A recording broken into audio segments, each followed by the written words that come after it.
Саламатсыздар ма? 1,64 есебімізде y тең болады 2 азайту 6-ға дейді.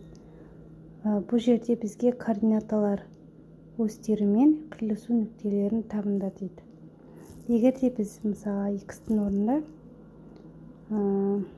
y дейік, x-тің орнына біз 4 бердік дейік, және де y-тің орнына x-тің орнына 2 бердік дейік. Осыны көрейік. 2 көбейтілген 4 азайту 6. 8-8-ден 2-ні 6-ны азайтсақ 2 болады. Y 2-ге тең болады. Егер де 2 беретін болсақ, x-тің орнына 4, 4-тен 6-ны азайтамыз. Минус 2 болады. Y-міз минус 2-ге тең. Енді осы жерде қиылысу нүктесін белгілеп көрейік.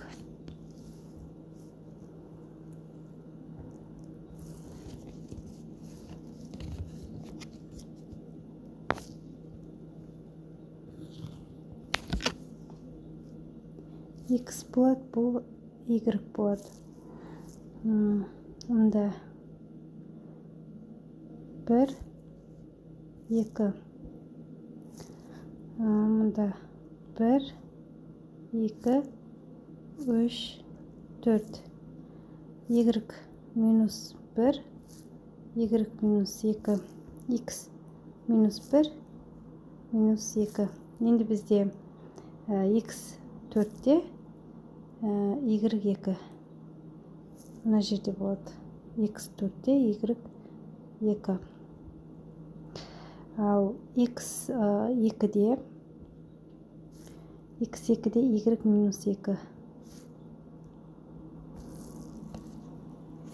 Яғни қиылысу нүктесі.